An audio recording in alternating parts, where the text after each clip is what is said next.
My mum didn't always need a wheelchair, and therefore we had never considered what life would be like for her in one. Before, her health conditions were manageable, but due to her chronic illnesses and the spinal curvature, the only way she could get around independently was by using the chair. Now, the first time she used one by herself, I was 19 and studying at Roehampton University. She wanted to come visit using this new form of mobility, and I was really eager to show her the grounds. But before we even got there, I had to pick her up from the coach station. Now, the planned trip should have taken around 15 to 20 minutes. It took us an hour. We were using Google Maps because I wasn't familiar with the place I was picking her up from, and I needed some help getting home.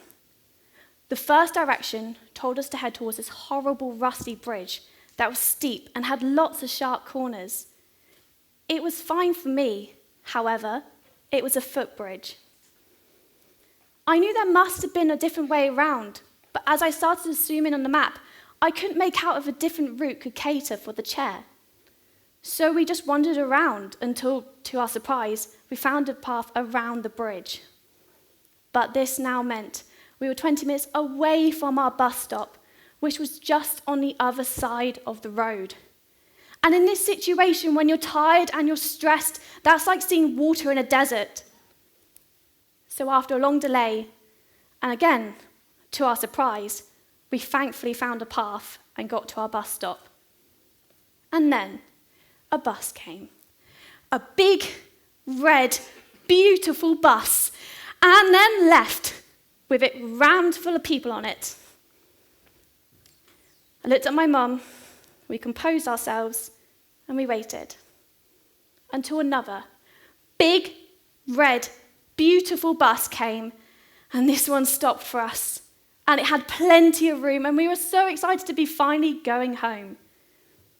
Now, there's this button you have to press on the side of the bus to let the driver know that you want the ramp to come down. But for this to happen, the doors have to close first. I didn't know this at the time, so I went over to the driver to ask what was going on. I told him about why we were so frantic and upset, and he said he was really glad to help us, and that we should probably do something about that, maybe report it. Remember those words. And in the meantime, we heard all the mechanics of the ramp trying to come out. And there was lots of grunting and apologetic looks from the driver towards me, and it became very apparent, very quickly, that this ramp wasn't working.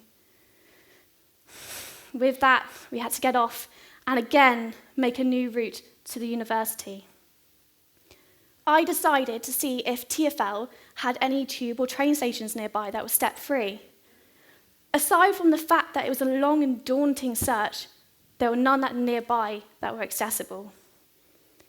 So our last option was to call a taxi. It was expensive, but we had to get home. Now, all the taxi companies offered us a car until we said that we needed an accessible vehicle, at which point they said they were in too high demand. And one taxi company even told us, get this, that we should try calling at off-peak times. My phone credit and my resilience was starting to wear thin. So my only option was to follow some bike paths because I knew they'd be friendly for the wheels, and we had to avoid oncoming bikes all the while. And then thankfully, a bus headed in the direction to university was able to pick us up instead. But by the time we got to university, we lost the energy to do anything that day. It was a wasted trip. And I knew that I'd have to do some major planning before I went anywhere with my mum in a wheelchair again.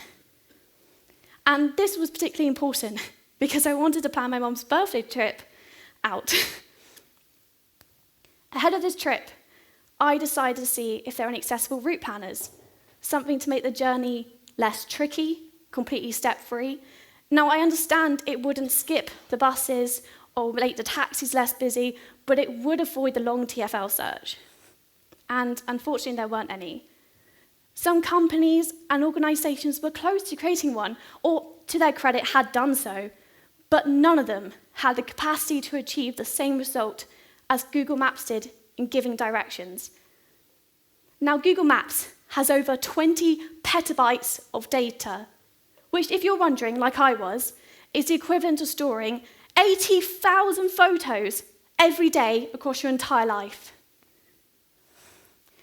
This, and the idea that my mum shouldn't have to download a separate app to achieve the same result as someone with a disability, angered me.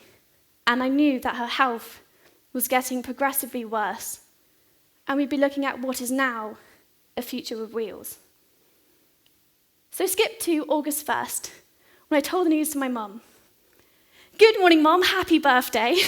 I'm going to create a petition on change.org called Create Wheelchair-Friendly Routes on Google Maps, because they won't answer my emails and I don't know how to get through to them. When do you want to open presents? She was supportive. My whole family were, but of course skeptical, because if by some magic, miracle, or anything, this would get any signatures, Google wouldn't respond. But it didn't take a miracle. It took hard work. A week later, I got an email from change.org saying they'd like to feature my petition, that if I was lucky, I might get a few hundred signatures or even be featured in the local news. And in the meantime, I sent it out to everyone I could think of, all my local schools and unis and shops, asking them all to sign and share the petition. And then there was a short delay. So short that all I did was take my dog for a walk and have a nap. But when I woke up, it had thousands and thousands of notifications. People I hadn't spoken to since primary school, people I've never spoken to before, thousands and thousands of people signing it. And it was so big. It took 6 months. After so many interviews, I was losing my voice. It was printed in every national newspaper you could think of. And I even skipped lectures to be a key speaker with different campaigners and charities. Remember when that driver said, you should do something about that? Well, I didn't have to. It was people like yourselves. Millions of people were doing it for me, speaking out and staying loud. That I called the whole project Stay Loud. It wasn't just about helping those with wheelchairs, but helping those with alternative needs in areas that would have been overlooked beforehand. And the core message behind Stay Loud was this: push to be heard and listen to those pushing. And this started trending in a hashtag.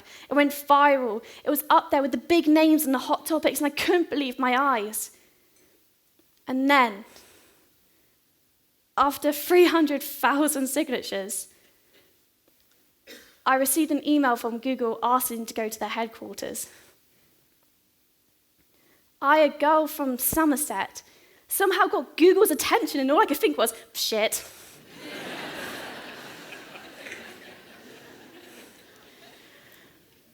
This was such a big thing that Google could not ignore it. And the next thing I knew, I was in their offices, staring them face on, like the story of David and Goliath, and I was so nervous. Their offices were pristine. The security like some alien technology, and I've never seen so many primary colours in my life. I rehearsed everything for months, and by the time I was telling them, it was just flowing out and I couldn't stop. I told them how I thought technology could really, and I mean really, change the world for the better.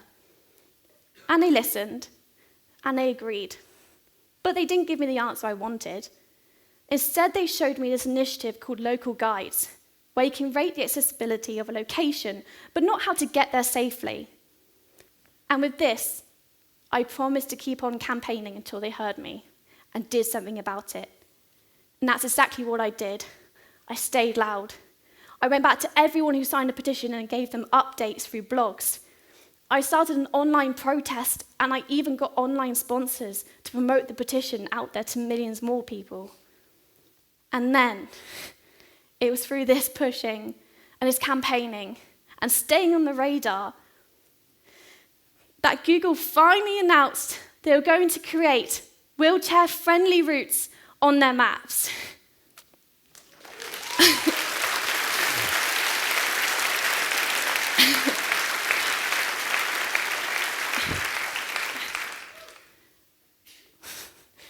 If younger Belle could hear that now. When I think back about this petition, I question why it was successful and how I would like to encourage other people to do so.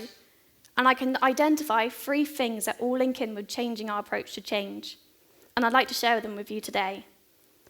The first thing is that I identified an opportunity for change. I truly believe that we can get so settled in our routines that we don't consider that we shouldn't be, that we don't decide to do anything differently until there's a problem. So where can you make that change? Number 2, there was a story. The story I just told you traveled around the globe. It was talked about by millions of people because it was memorable, because it resonated with them. Everyone has a reason for doing something. So what's your reason? And lastly, it was going to positively affect everyone. All of you in this room could benefit from that change. And whether it's millions of people or just yourself, if it's going to positively impact someone, then I promise you it's worth doing, and others will help you in doing so. I was just a small girl who made a big change by staying loud. And know with the right willpower and resources, you can too. Now, before I leave, I want to tell you about the other journey my mum made once the petition was successful. She got from the university back to the coach station in just 14 minutes, even during on-peak times. I think next year I would get her a cake for her birthday. Although the wheelchair is more of a permanent thing, we've made a permanent mark by staying loud. Thank you.